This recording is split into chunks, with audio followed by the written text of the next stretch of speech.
नमस्कार दोस्तों। हम लोग सीखे थे कल नंबर सिस्टम। ठीक है, नंबर सिस्टम में हम लोग सीख लिए थे कि प्राकृतिक संख्याएं किसे कहते हैं, पूर्ण संख्या किसे कहते हैं, पूर्णांक किसे कहते हैं, सम संख्याएं किसे कहते हैं, विषम संख्याएं किसे कहते हैं, भाज्य संख्याएं, अभाज्य संख्याएं। ठीक है, और हम लोगों ने पढ़ रखा था एक वास्तविक संख्याएं। ठीक है, इतना चीज़ें कल पढ़ रखा था। ठीक है, आज हम पढ़ेंगे विभाजकता के नियम। क्या सीखेंगे आज? विभाजकता के नियम कि विभाजित कैसे होती है। ठीक है, कोई भी संख्या कैसे विभाजित होगी। तो विभाजकता के नियम में पहला नियम ये देखते हैं कि अगर किसी भी अंक का, किसी भी संख्या का इकाई अंक अगर जीरो, इकाई अंक क्या हो, जीरो हो, 2 हो, 4 हो, 6 हो, 8 हो, तो वह 2 से विभाजित होती है। किससे विभाजित होती हैं? 2 से विभाजित होती हैं। अगर किसी भी संख्या का, किसी भी नंबर का इकाई अंक, कौन सा अंक? इकाई अंक 0 हो, 2 हो, 4 हो, 6 हो, 8 हो, अगर ये सब होते हैं तो वह संख्या 2 से विभाजित होती है। किससे विभाजित होती है? 2 से विभाजित होती है। 2 से विभाजित होती है। ठीक है, कब 2 से विभाजित होगी? जब इकाई अंक, किसी भी संख्या का इकाई अंक 0 हो, 2 हो, 4 हो, 6 हो, 8 हो, तो वह 2 से विभाजित होंगी। किससे विभाजित होंगी? 2 से विभाजित होंगी। ठीक है, और सुन ध्यान से, जैसे देख लेते हैं, जैसे 4, देखो इकाई अंक कितना है? 4 है, मतलब 4 है, तो ये किससे विभाजित होंगी? 2 से। अगर हम 2 से इसमें भाग देंगे तो क्या हो जाएगी? पूरी ये विभाजित हो जाएगी, पूर्णतः विभाजित हो जाएगी। ठीक है, देखते हैं कैसे क्या होता है। अगर भाग देंगे, मान लो इतना लिखा हो, ठीक है, अब इसको अगर भाग देंगे तो 2 एकम 2 होगा, फिर इसके बाद ये कट जाएगा, 4 उतरेगा, 2 चौके और 2 दूना 4 हो जाएगा, कट जाएगा, फिर 2 उतरेगा, 2 एकम, मतलब कि ये क्या हो जाएंगे? कट जाएंगे 2 से। अगर क्या होगा? इकाई अंक 0 हो, 2 हो, 4 हो, 6 हो, 8 हो, तो वह 2 से विभाजित होंगी। ठीक है, अगर 3 से विभाजित कौन सी संख्याएं होती हैं? तो वे संख्याएं 3 से विभाजित होती हैं, कि अगर किसी संख्या के सभी अंकों का योग हम 3 से विभाजित हो जाए। ठीक है, अगर सभी संख्याओं के अंकों का योग 3 से विभाजित हो जाता है तो वह संख्या 3 से विभाजित हो जाता है। मतलब कि अगर 3 से विभाजित कब होगी? 3 से विभाजित होने वाली संख्या, तो 3 से विभाजित होने वाली संख्या कौन सी होंगी? जो अगर मान लेते हैं कोई संख्या है 3 4 6, मान लो 5, ऐसे हो। ठीक, अगर ऐसे संख्या दी गई हो, इन संख्याओं का हम योग करेंगे, इन संख्याओं के अंकों का योग करेंगे। मतलब 3 है, 3 और 4 कितना हो जाएगा? 7, 7 4 और 7 6 13, 13 5 कितना होता है? 13 5 भाई 13 और 5 18, कितना हो गया? 18। मतलब इनके संख्यों का योग कितना आ रहा है? 18। तो 18 देखेंगे पहले कि क्या 3 से विभाजित है क्या? अगर 3 से विभाजित होगा तो ये संख्या भी 3 से क्या होंगी? विभाजित होंगी। 3 से पूरी क्या होंगी? विभाजित होंगी। अगर इन संख्या के अंकों का योग, इन संख्या के अंकों का योग 3 से विभाजित हो जाता है तो वह संख्या 3 से विभाजित होती है, वह संख्या 3 से विभाजित होती है। ठीक है, फिर आगे चलते हैं 4 से विभाजित होने वाली संख्या। तो 4 से विभाजित कौन सी संख्या होंगी? तो 4 से विभाजित वे संख्याएं होंगी, 4 से विभाजित वे संख्याएं होंगी जिन संख्या के लास्ट का 2 अंक, जिन संख्या के लास्ट का 2 अंक 4 से विभाजित हो जाएं तो समझ लेना वह पूरी संख्या क्या होंगी? 4 से विभाजित होगी। जैसे संख्या लिखा हो 4 6 7 8 3 2, मान लो ऐसे संख्या लिखा है। अब पूछा जाए कि बताइए ये 4 से विभाजित है या नहीं है? तो 4 से विभाजित कब होंगी? जब हम इस संख्या के लास्ट 2 अंक देखें, संख्या के लास्ट 2 अंक देखें, क्या ये 4 से विभाजित है क्या? हाँ, ये 4 से विभाजित है। 4 8 32 होता है। ठीक, अगर ये 2 अंक, लास्ट के 2 अंक 4 से विभाजित हैं तो ये पूरा नंबर भी क्या होगा, 4 से विभाजित होगा। पूरा नंबर भी क्या होगा, 4 से विभाजित होगा। ठीक है, तो इसी तरीके से हम पहचान लेंगे 4 से विभाजित कब होंगे, जब लास्ट के किसी भी अंक के लास्ट के 2 डिजिट अगर 4 से पूरा विभाजित है तो वह संख्या भी क्या होगी, पूरी विभाजित होगी। ठीक है, क्या होगी, पूरी विभाजित होगी। ठीक है, उसके बाद देख लेते हैं 5 नंबर और दूसरा 5 से विभाजित होने वाली संख्या। किससे, 5 से विभाजित होने वाली संख्या। 5 से विभाजित कब होगी, जब वो किसी भी संख्या के इकाई अंक, जब किसी भी संख्या के इकाई अंक 0 हो या 5 हो। अगर 0 हो या 5 हो तो वह संख्या 5 से विभाजित होंगी। वह संख्या क्या होंगी, 5 से विभाजित होंगी। इकाई अंक क्या होना चाहिए, 0 होना चाहिए और 5 होना चाहिए। अगर 0 होगा और 5 होगा तो वह संख्या क्या होगी, 5 से विभाजित होगी। ठीक है, फिर आगे नेक्स्ट वाला देख लेते हैं।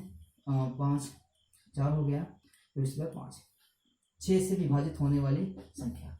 6 से विभाजित कब होगी, जब वह संख्या, जब कोई भी संख्या 2 या 3 से विभाजित हो। अब संख्या उसको हम देखेंगे, अगर 2 से भी विभाजित हो और 3 से विभाजित हो तो वह संख्या 6 से भी विभाजित होंगी। किससे विभाजित होंगी, 6 से भी विभाजित होंगी। अगर वह संख्या, कोई भी संख्या लिखा हो वो किससे विभाजित हो, 2 से भी विभाजित हो और 3 से भी विभाजित हो। ठीक है, तो वह संख्या 6 से भी विभाजित होगा। किससे विभाजित होगा, 6 से विभाजित होगा। ठीक है, फिर आगे देख लेते हैं आगे देख लेते हैं। फिर उसके बाद आता है 7 से विभाजित होने वाली संख्या। 7 से विभाजित होने वाली संख्या क्या होती है, सुनना ध्यान से। 7 से विभाजित कब होंगी, जब कोई 6 नंबर, जब कोई संख्या सम संख्या, कौन संख्या, किसी भी सम संख्या वो 6 बार पुनरावृत्ति हो। कितनी बार, 6 बार हो पुनरावृत्ति।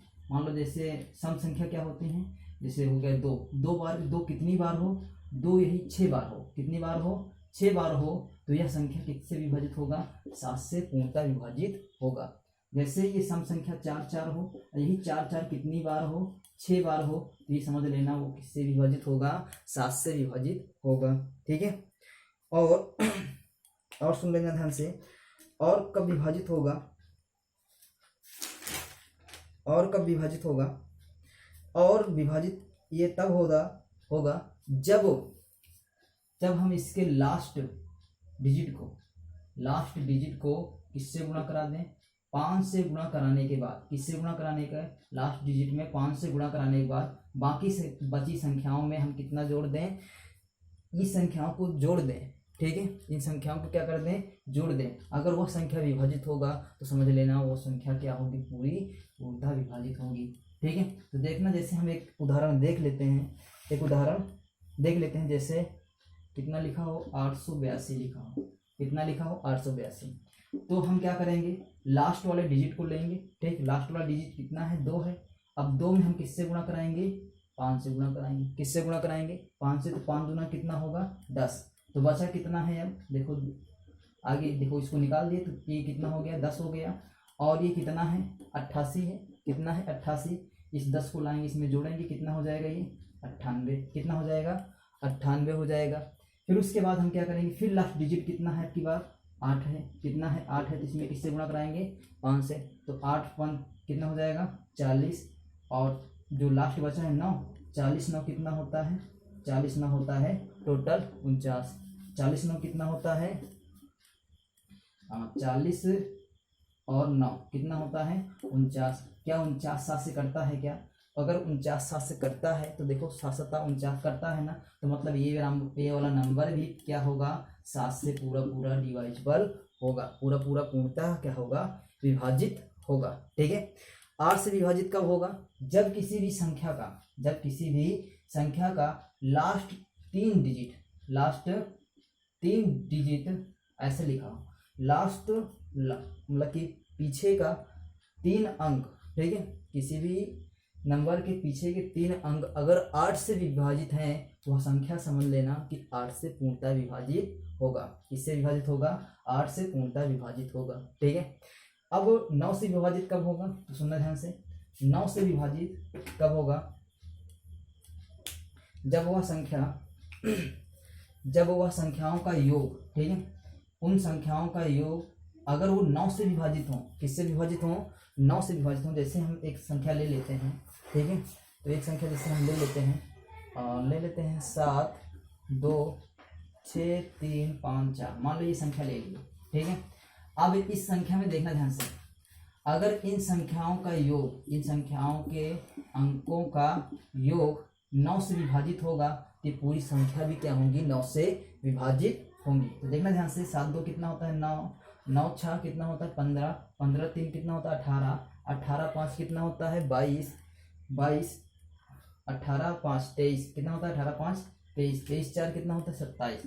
क्या 27 9 से विभाजित है क्या, तो हाँ ये 27 9 से विभाजित है, तो इसका मतलब ये भी क्या होगी, 9 से विभाजित होगी, ये नंबर भी क्या होगी, 9 से विभाजित होगी, ठीक है।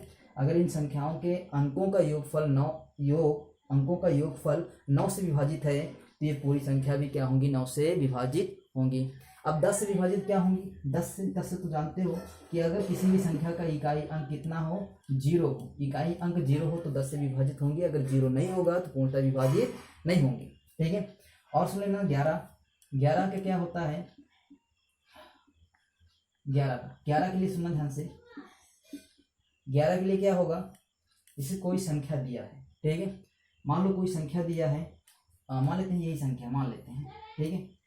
तो ये पहला नंबर है, ये दूसरा नंबर, ये तीसरा नंबर, ये चौथा नंबर, ये पांचवा नंबर, ये छठा नंबर, ठीक। तो इनमें क्या करेंगे, जो विषम संख्या है, ठीक है, विषम स्थान की संख्याओं को योग और उसके बाद सम स्थान के संख्याओं का योग करेंगे, ठीक है। योग करने के बाद अगर हम उसको घटाएंगे, घटाने के बाद, ठीक है, मतलब विषम संख्याओं का योग माइनस सम संख्याओं का योग, अगर घटाने के बाद 0 या 11 बचता है तो समझ लेना कि वह नंबर किससे विभाजित होंगी, 11 से विभाजित होंगी, ठीक है।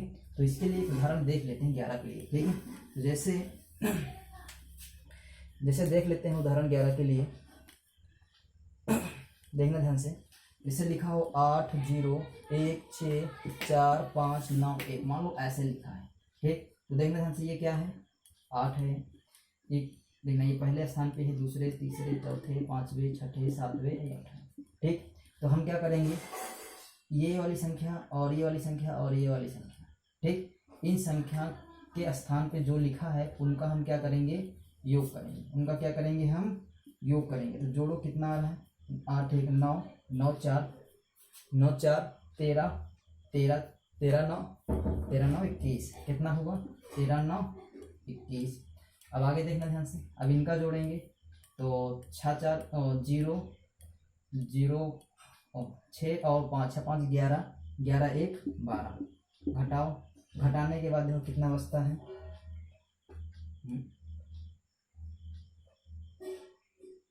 क्या है, हाँ घटाने के बाद देखो कितना बच रहा है, घटाओ तो कितना बचेगा, 8 1 9 9 4 13 1 2 3 4 5 6 7 8, ठीक है। तो घटाओ कितना बच रहा है, 21 है, इसमें 9 सॉरी देखना ध्यान से, देख लेना कोई और नंबर देख लेते हैं, ठीक है। जैसे चलो कोई भी नंबर देख लेना, ठीक है, अपने हिसाब से। तो क्या होगा कि अगर उसके अंकों का योगफल, समस्थान के अंकों का योगफल, मान लेते हैं 121 लिखा हो, कितना लिखा हो 121, ये जानते हैं कि 11 से डिविजिबल होते हैं। तो हम क्या करेंगे, ये पहला स्थान, ये दूसरा स्थान, ये तीसरा स्थान, ठीक है। तो हम क्या करेंगे, जो पहले स्थान पे लिखा है मतलब कि विषम स्थानों का योग और सम स्थानों का योग करने के बाद अगर घटा देंगे, घटाने के बाद अगर 0 या फिर 11 बचे, 0 बचे या फिर 11 बचे तो वह समझ लेना कि 11 से डिविजिबल है। तो देखना इसमें क्या होगा, ये विषम स्थान पे ये है, विषम स्थान पे ये है, तो क्या होगा, 1 1 कितना हो जाएगा 2, और सम स्थान सिर्फ एक ही है तो 2 में से 2 घटा कितना बचा 0। तो ये संख्या क्या है, 11 से डिविजिबल है। समझ में आया कि 11 से क्या है, डिविजिबल है, ठीक है।